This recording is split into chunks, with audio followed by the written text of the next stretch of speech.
നമസ്കാരം.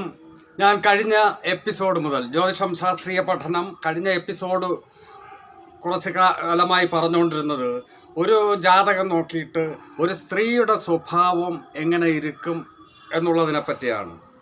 അപ്പോൾ അത് തന്നെയാണ് ഈ എപ്പിസോഡിലും പറയാൻ പോകുന്നത്. ഞാൻ കഴിഞ്ഞ ആഴ്ച എനിക്ക് വീഡിയോ ഇടാൻ പറ്റിയില്ല. വീഡിയോ പിടിച്ചതാണ്, പക്ഷേ പിടിച്ച് ഞാനല്ല എഡിറ്റ് ചെയ്യുന്നത്. എഡിറ്ററയിൽ കൊടുത്തപ്പോഴത്തേക്കും എഡിറ്റർ പറയുന്നു ഈ വീഡിയോ ഡൗൺലോഡ് ചെയ്യാൻ പറ്റില്ല. കാരണം ഇതിൽ 3 മിനിറ്റ് മാത്രമേ അച്ഛൻ ജ്യോതിഷം പറയുന്നുള്ളൂ. ബാക്കി 30ഓളം മിനിറ്റ് മറ്റ് വർത്തമാനമാണ് പറഞ്ഞത് എന്ന് മാത്രമല്ല, അതല്പം തീവ്രമായി അത് പലയിടത്തും കൊള്ളേണ്ടത് കൊള്ളുകയും ചെയ്യും. അച്ഛന് വെളിയിലിറങ്ങാൻ പറ്റാത്തൊരവസ്ഥയുണ്ടാകും പറഞ്ഞതെല്ലാം സത്യമാണെങ്കിലും. അതുകൊണ്ട് ഈ ആഴ്ച വീഡിയോ ഒന്നും ഇല്ലെങ്കിലും കുഴപ്പമില്ല, ഞാനിത് ഡൗൺലോഡ് ചെയ്യുന്നില്ല. ശരി, അങ്ങനെ ആയിക്കൊള്ളൂ.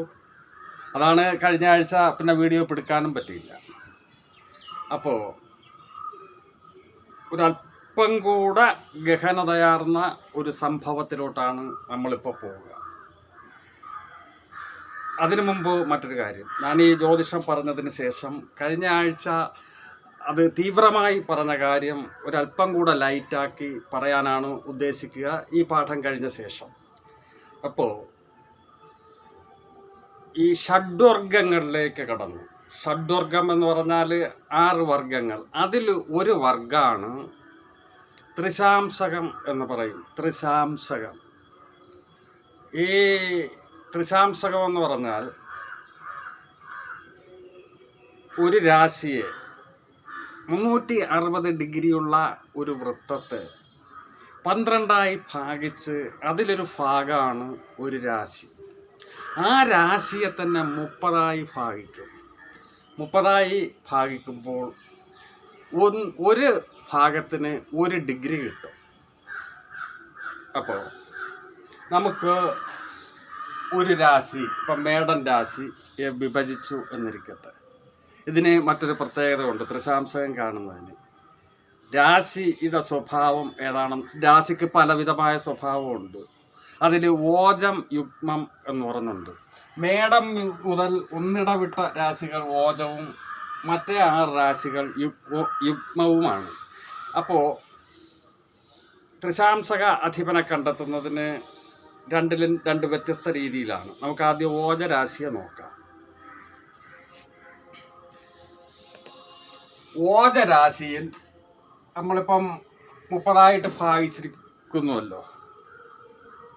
അതിൽ ആദ്യത്തെ 5 ഭാഗം ഇങ്ങോട്ടെടുക്കുക എന്ന് പറഞ്ഞാൽ മേടൻ രാശി തുടങ്ങുന്നത് മുതൽ ആദ്യത്തെ 5 ഡിഗ്രി വരെയാണ് ലഗ്നം നിൽക്കുന്നതെങ്കിൽ ആ ലഗ്നത്തിൻ്റെ ത്രിശാംശക അധിപൻ കുജനായി മാറും. ഓജരാശിയിൽ എവിടെയാണെങ്കിലും, അത് മേടൻ രാശിയിലല്ല, മിഥുനമായാലും ചിങ്ങമായാലും മറ്റേത് ഓജരാശിയിലായിരുന്നാലും ആദ്യത്തെ 5 ഡിഗ്രിക്കകം, തുടക്കം മുതലുള്ള ആദ്യത്തെ 5 ഡിഗ്രിക്കകം ലഗ്നം നിൽക്കുകയാണെങ്കിൽ അത് എൻ്റെ ത്രിശാംശക അധിപൻ, ലഗ്നത്തിൻ്റെ ത്രിശാംശക അധിപൻ കുജനായി മാറും. അതുപോലെ തന്നെ ആ 5 ഡിഗ്രി മുതൽ 10 ഡിഗ്രിക്കകമുള്ള ഒരു സ്പേസിലാണ് ലഗ്നം നിൽക്കുന്നതെങ്കിൽ, 5 ഡിഗ്രി മുതൽ അല്ലെങ്കിൽ 6 ഡിഗ്രി മുതൽ 10 ഡിഗ്രിക്കകമുള്ള ആ സ്പേസിലാണ് ലഗ്നം നിൽക്കുന്നതെങ്കിൽ അതിൻ്റെ ത്രിശാംശകാധിപൻ ശനിയായി മാറും. അടുത്ത് 11 ഡിഗ്രി മുതൽ 18 ഡിഗ്രി വരെയുള്ള ഏകദേശം രാശിയുടെ മധ്യഭാഗത്താണ് ലഗ്നം നിൽക്കുകയാണെങ്കിൽ അതിൻ്റെ ത്രിശാംശക അധിപൻ ഗുരുവായി മാറും. അടുത്ത് 19 ഡിഗ്രി മുതൽ 25 ഡിഗ്രി വരെയുള്ള ആ സ്പേസിലാണ് ബുധൻ നിൽക്കുന്നതെങ്കിൽ, ലഗ്നം നിൽക്കുന്നതെങ്കിൽ ആ ത്രിശാംശകാധിപൻ ബുധനായി മാറും. വീണ്ടും 26 ഡിഗ്രി മുതൽ 30 ഡിഗ്രി വരെയുള്ള ആ സ്പേസിൽ ലാസ്റ്റിലാണ് 5 ഡിഗ്രിയിൽ, ലാസ്റ്റ് രാശിയുടെ ഏറ്റവും അവസാന ലാസ്റ്റിലാണ് 5 ഡിഗ്രിക്കകം ലഗ്നം നിൽക്കുകയാണെങ്കിൽ അതിൻ്റെ ത്രിശാംശകാധിപൻ ശുക്രനായി മാറും.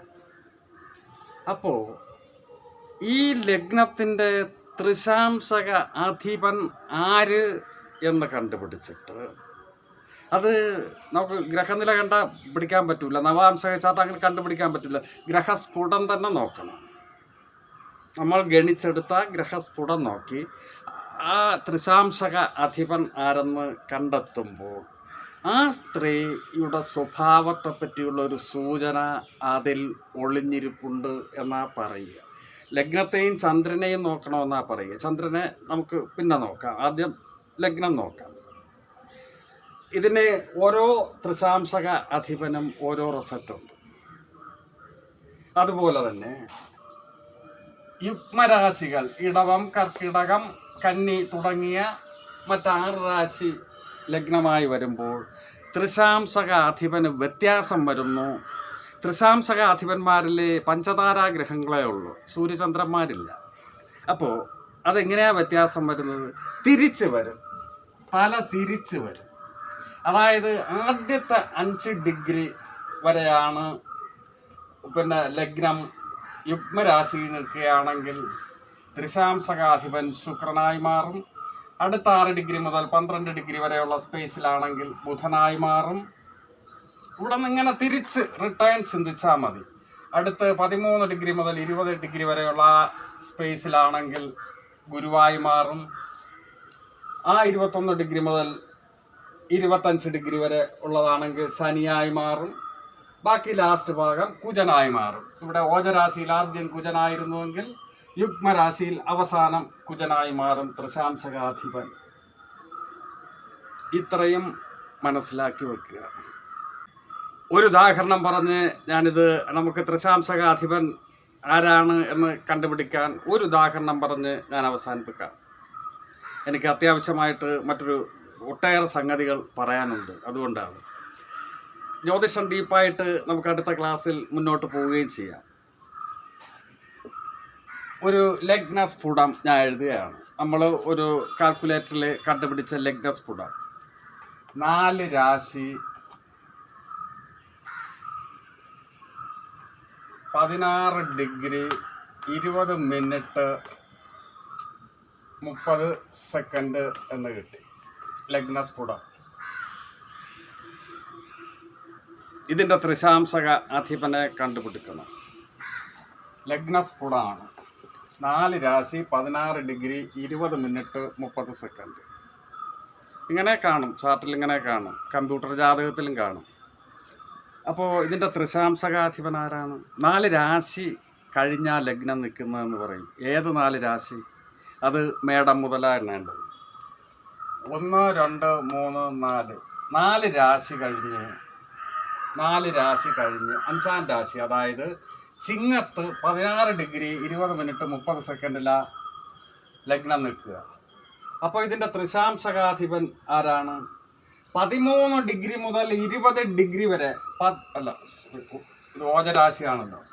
11 ഡിഗ്രി മുതൽ 18 ഡിഗ്രി വരെ ഇതിൻ്റെ ത്രിശാംശക അധിപൻ ആ രാശിയിൽ ഗുരുവാണ്. 11 ഡിഗ്രിക്കും 18 ഡിഗ്രിക്കും ഇടയിലാണ് 16 ഡിഗ്രി 20 മിനിറ്റ് 30 സെക്കൻഡ് എന്നതുകൊണ്ട് ലഗ്നത്തിൻ്റെ ത്രിശാംശക അധിപൻ ഗുരുവായി മാറി. ഇത്രയേ ഉള്ളൂ. ഒന്നുകൂടെ നോക്കാം. നമുക്ക് 5 രാശി കഴിഞ്ഞ്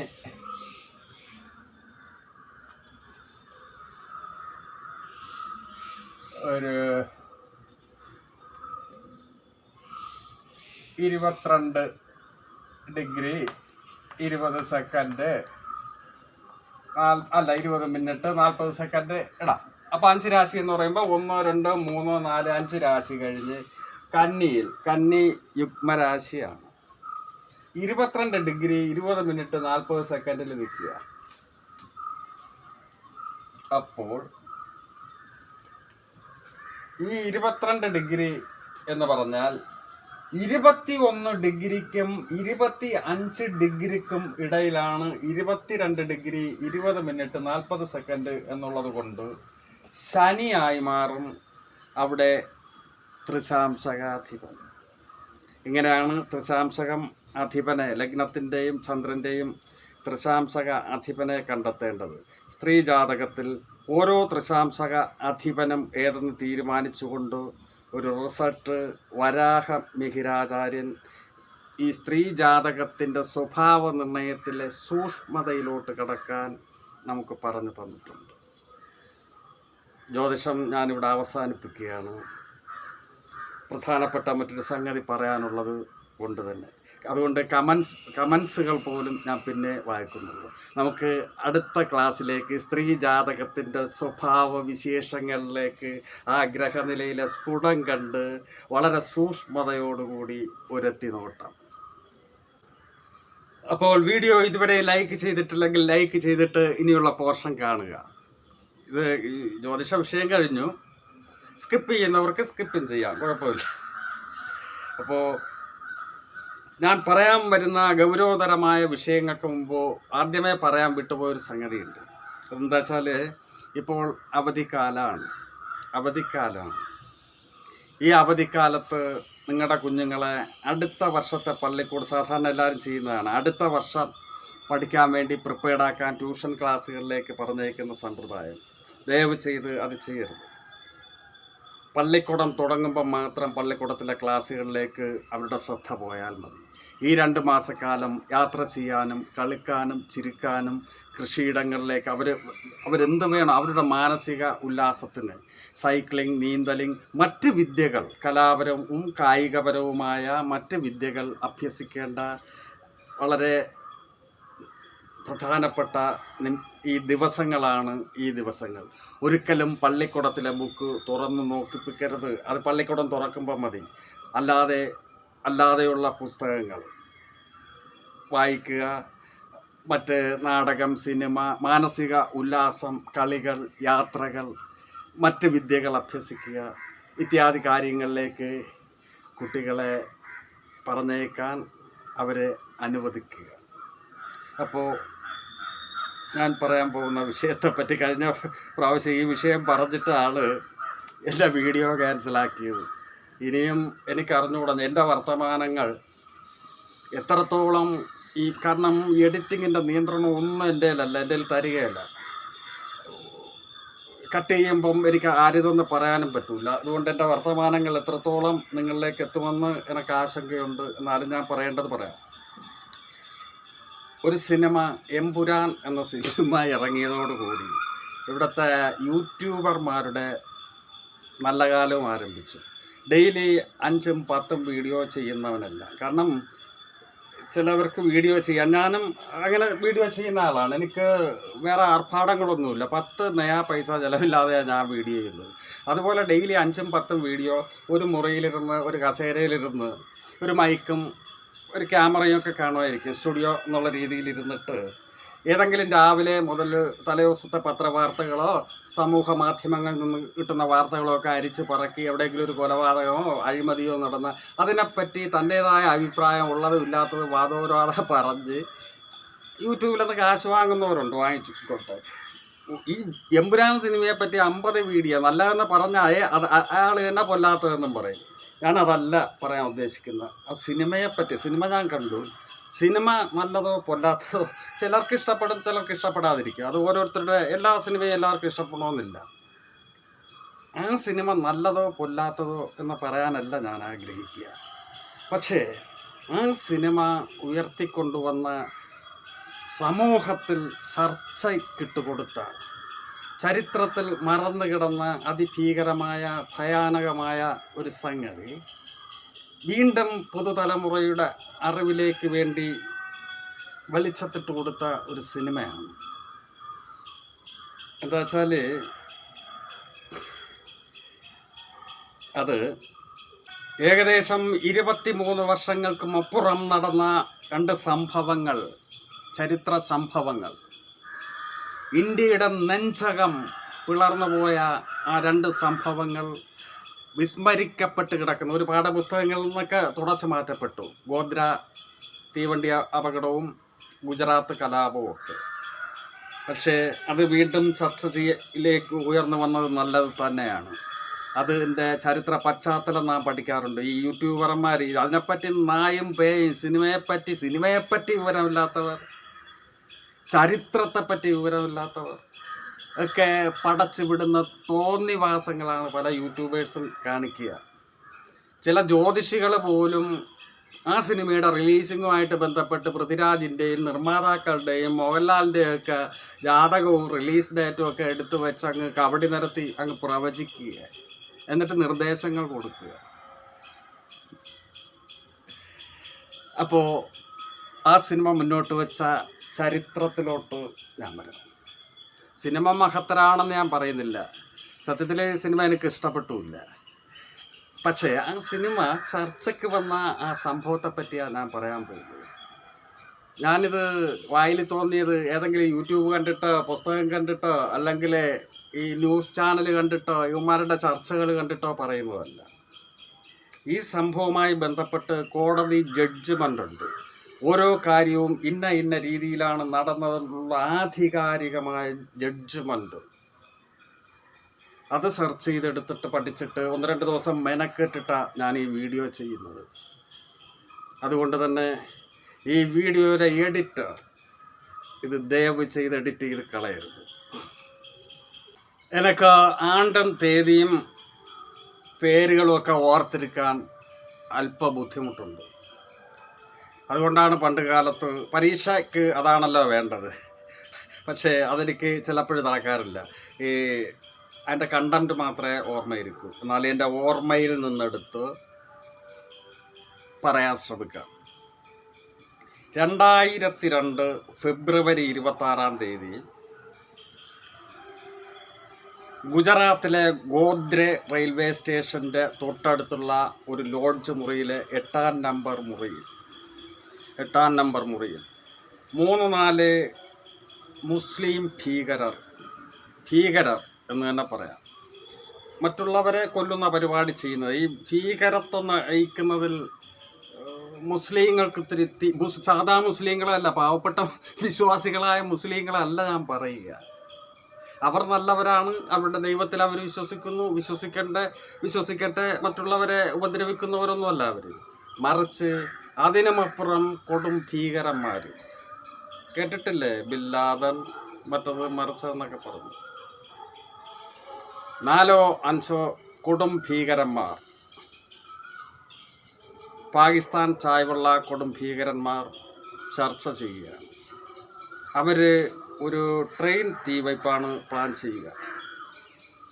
പിറ്റേ ദിവസം 27 ഡേറ്റ് തെറ്റിപ്പോയെങ്കിൽ ക്ഷമിക്കണം, ഫെബ്രുവരി 27 ഉത്തർപ്രദേശിൽ നിന്നും അവിടെ അയോധ്യയിൽ ഒരു ആരാധന നടക്കുകയാണ്. അയോധ്യയിൽ ഒരു ക്ഷേത്ര യജ്ഞവുമായി ബന്ധപ്പെട്ട് അത് കഴിഞ്ഞിട്ട് രാവിലെ സബർമതി എക്സ്പ്രസ്സിൽ ഒരു വണ്ടി വരുമെന്നു. ആ വണ്ടിയിലെ 6-ാം നമ്പർ ബോഗിയിൽ അവിടെ തീർത്ഥാടനത്തിന് പോയ കർസേവകർ ശരിക്കും ഉണ്ടാകുമെന്നു.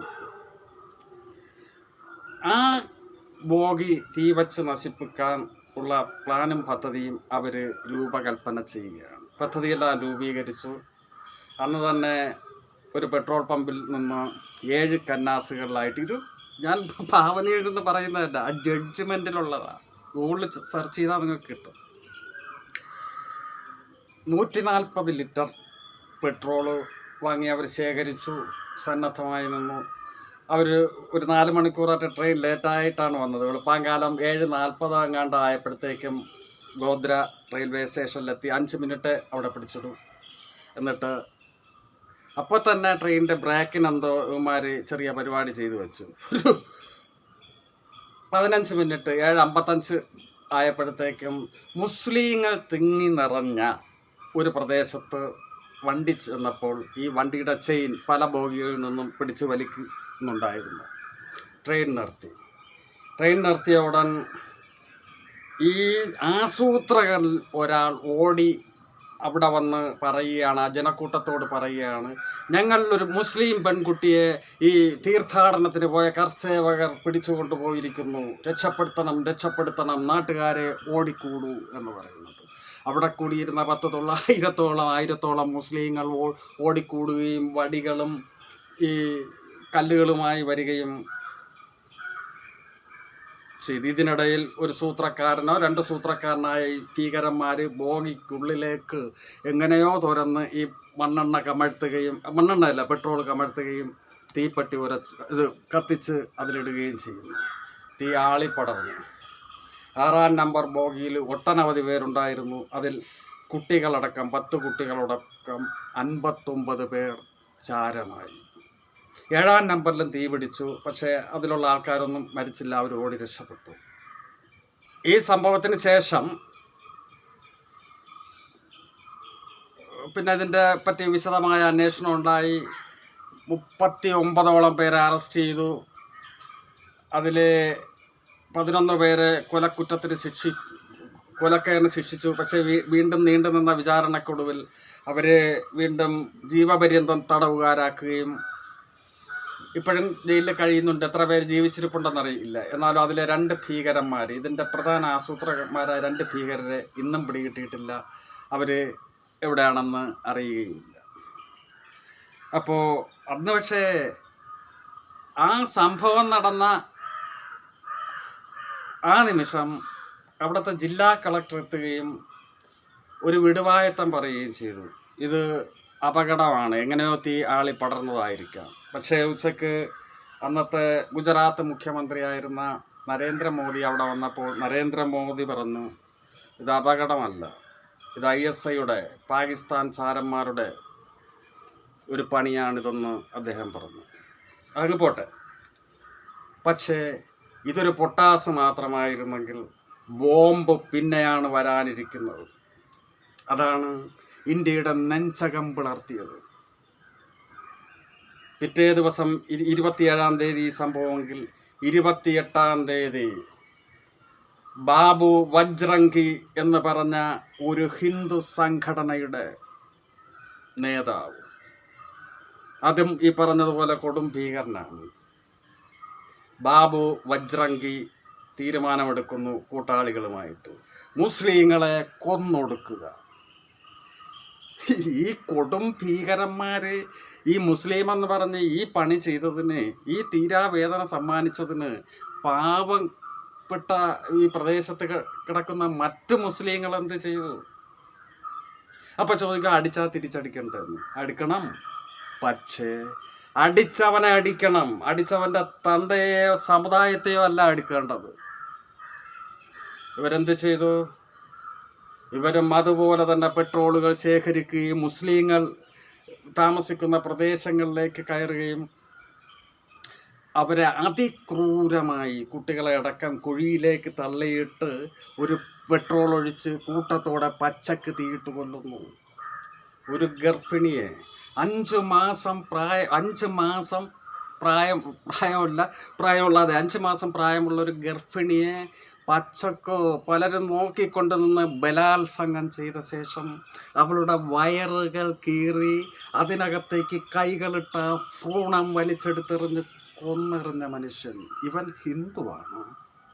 ഹിന്ദുക്കൾക്ക് ഇങ്ങനെ ചെയ്യാൻ പറ്റുമോ? ലോക സമസ്ത സുഖിനോ ഭവന്തു എന്ന് പറയുന്ന സനാതന ധർമ്മം ആചരിക്കുന്നവരാണ് നമ്മൾ.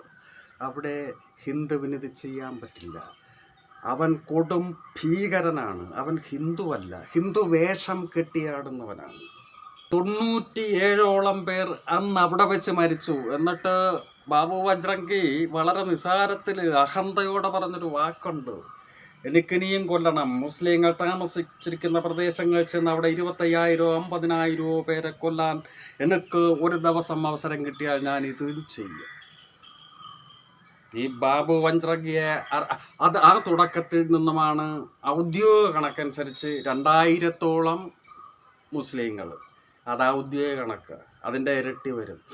സ്ത്രീകളും കുട്ടികളും വൃദ്ധരും യുവാക്കളും അടക്കമുള്ള 2000-ത്തിലധികം പേർ അതിക്രൂരമായി കൊല ചെയ്യപ്പെട്ട, ഹിന്ദുക്കളാൽ കൊല ചെയ്യപ്പെട്ട മുസ്ലിം വേട്ട എന്നാണ് പറയുന്നത്. ഞാനൊരിക്കലും ഹിന്ദുക്കൾ അങ്ങനെ ചെയ്യില്ല എന്ന് വിശ്വസിക്കുന്നു. അത് ചെയ്തത് ഹിന്ദു വേഷം, കാവ്യ വേഷം ധാരികളായ കപടന്മാരാണ്. അപ്പോൾ അത് നടന്നു. ഒടുക്കം ഈ പോലീസുകാർക്ക്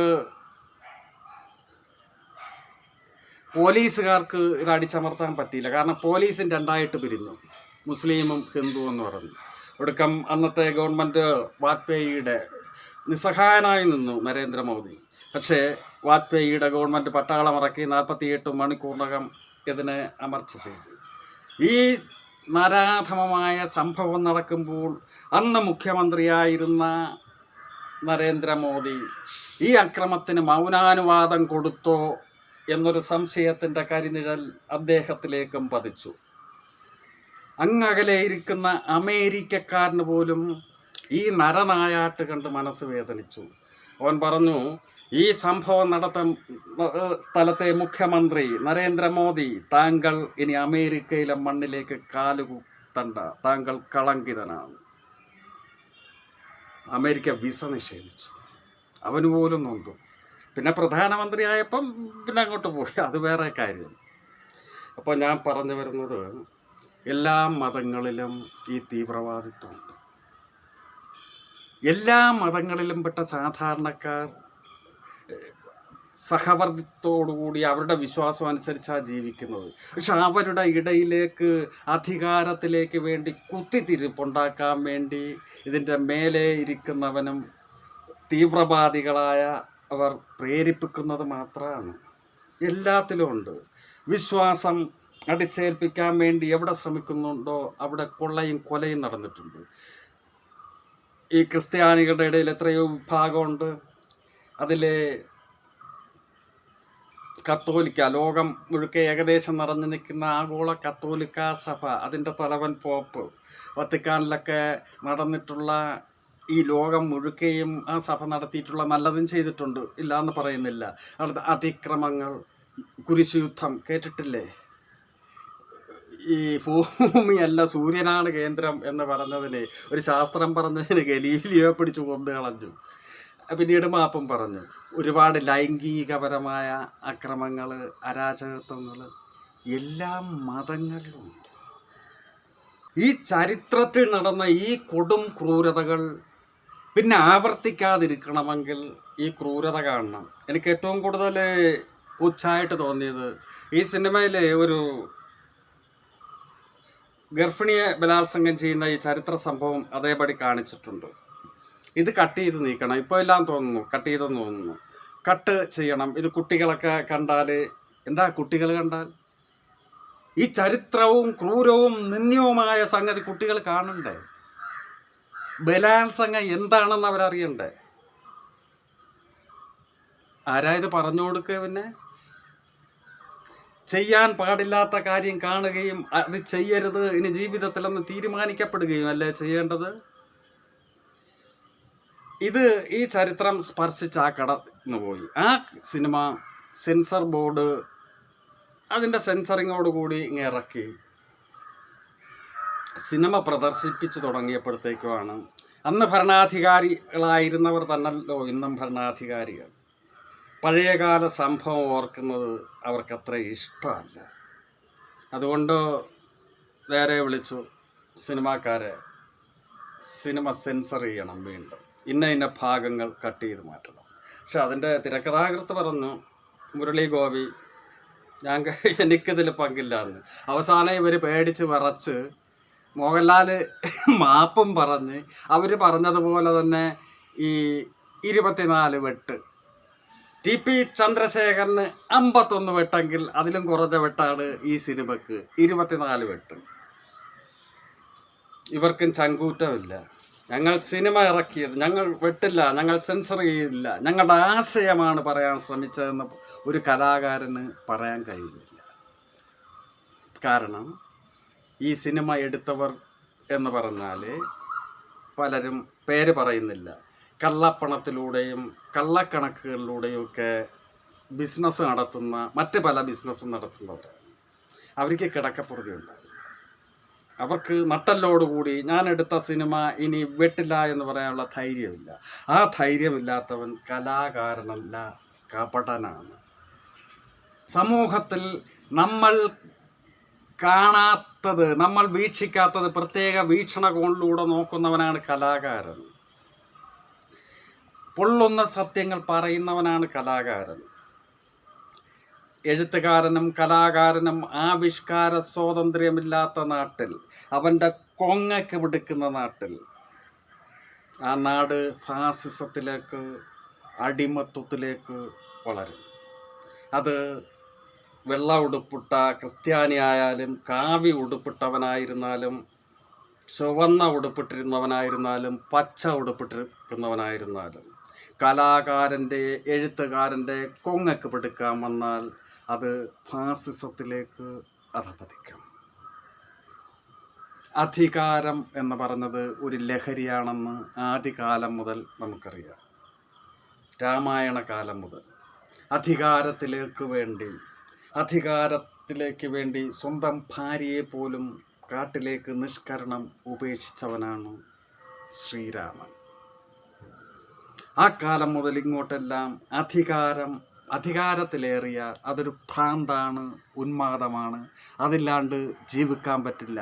അതിലേക്ക് വേണ്ടി അധികാരത്തിന് നേരെ ഉയരുന്ന ശബ്ദങ്ങളെ ഭീഷണിപ്പെടുത്തേണ്ടവനെ ഭീഷണിപ്പെടുത്തും, കൊല്ലേണ്ടവനെ കൊല്ലും, ചങ്ങലക്കിടേണ്ടവനെ ചങ്ങലക്കിടും, പ്രീണിപ്പിക്കേണ്ടവനെ പ്രീണിപ്പിക്കും. ഇപ്പോൾ ഒരു പ്രീണനം നടന്നുകൊണ്ടിരിക്കുകയാണ്. അതുകൂടെ പറഞ്ഞ് ഞാൻ അവസാനിപ്പിക്കാം. പ്രീണനത്തെ പറ്റി പറയുന്നതിന് മുമ്പ് ഒരു കാര്യം കൂടെ പറയാൻ ഞാൻ വിട്ടുപോയി എന്നെനിക്ക് തോന്നുന്നു. ഗുജറാത്ത് 97 പേരെ ഒരു ദിവസം പച്ചയ്ക്ക് കൊല്ലുന്നതിന് നേതൃത്വം നൽകുകയും പലരെയും കൊല്ലുന്ന ബാബു വജ്രംഗ അറസ്റ്റ് ചെയ്യപ്പെട്ടു. ജീവപര്യന്തം ശിക്ഷയ്ക്ക് വിധിച്ചു. അറസ്റ്റ് ചെയ്ത് അദ്ദേഹം 4 വർഷത്തിനകം അധികാരികളുടെയും എല്ലാവരുടെയും ഒത്താശയോടുകൂടി 4 പ്രാവശ്യം പരോളിനിറങ്ങി. അവസാനം 2019 ആരോഗ്യപരമായ കാരണങ്ങളാൽ അദ്ദേഹത്തെ വെറുതെ വിടുകയും ആ വെറുതെ വിട്ട മനുഷ്യൻ വീണ്ടും വന്ന് ഏതോ ഒരു ഹിന്ദു സംഘടനയുടെ നേതൃത്വവും വഹിച്ച് ഇപ്പോഴും നമ്മൾ ജീവിച്ചിരിക്കുന്ന ഈ മണ്ണിൽ ഇപ്പോഴും അയാൾ ജീവിച്ചിരിക്കുന്നു. അത്ഭുതകരമായ കാഴ്ച. ഇവിടെ നിയമത്തിൻ്റെ ഒരു വശം ഞാൻ പറയാൻ ശ്രമിക്കുകയാണ്. ഇവിടെ എൻ്റെ നാട്ടിൽ തന്നെ ഒരു പെൺകുട്ടി ഒരു പ്രേമബന്ധത്തിലകപ്പെടുകയും ഒരു രീതിയിലും പ്രേമബന്ധത്തിലകപ്പെട്ടു. പിന്നെ അവൾക്ക് ഇഷ്ടപ്പെട്ടില്ല.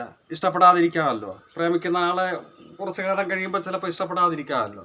അപ്പോൾ യാതൊരു രക്ഷയുമില്ല. ഇനി നമ്മൾ തമ്മിൽ ഒരു ബന്ധവും വേണ്ട എന്ന് പറഞ്ഞിട്ട് പോലും ആ ചെറുപ്പക്കാരൻ പിടിവിടുന്നില്ല. അവന് ഇവിടെ തന്നെ വേണം, യാതൊരു രക്ഷയില്ല. അവസാനം നിവർത്തികേട് കൊണ്ട് അവൾക്ക് കഷായത്തിൽ വിഷം കൊടുത്ത് കൊല്ലേണ്ടി വന്നു. ഞാനതിനെ ന്യായീകരിക്കുകയില്ല. ഒരിക്കലും ചെയ്യാൻ പാടില്ലാത്ത തെറ്റാണത്. നമുക്കൊരാളിനെ വേണ്ടെങ്കിൽ വേണ്ട. അതിനെ അവൻ ശല്യം ചെയ്യുകയാണെങ്കിൽ ഇവിടെ നിയമവശങ്ങളുണ്ട്, അല്ലെങ്കിൽ മറ്റ് പല മാർഗങ്ങളുമുണ്ട്. കൊല പാടില്ല.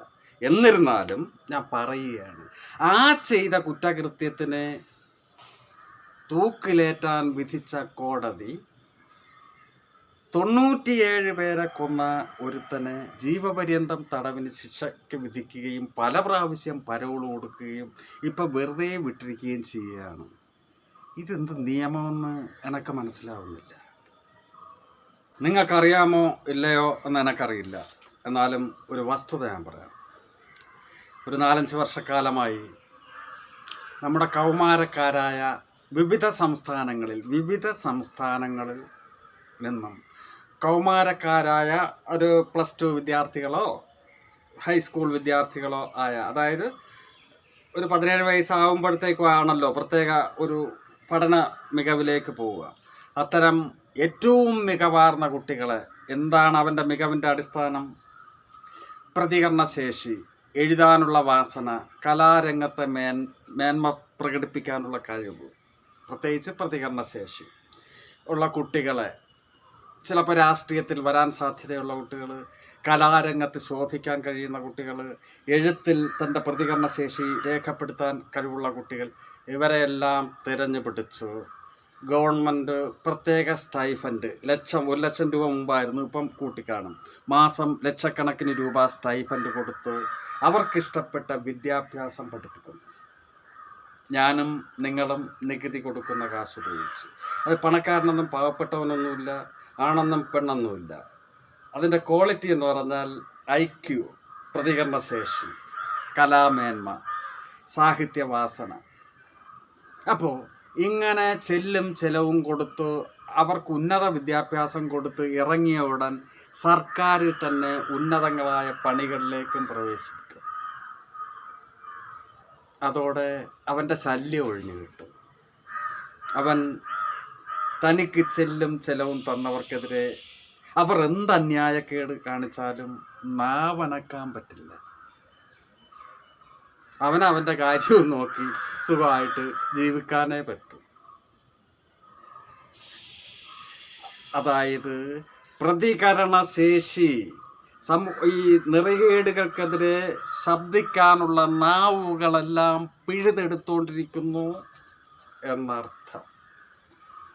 ബാക്കിയെല്ലാം നിങ്ങൾക്ക് മനസ്സിലായി കാണുമെന്ന് ഞാൻ വിശ്വസിക്കുന്നു. നന്ദി.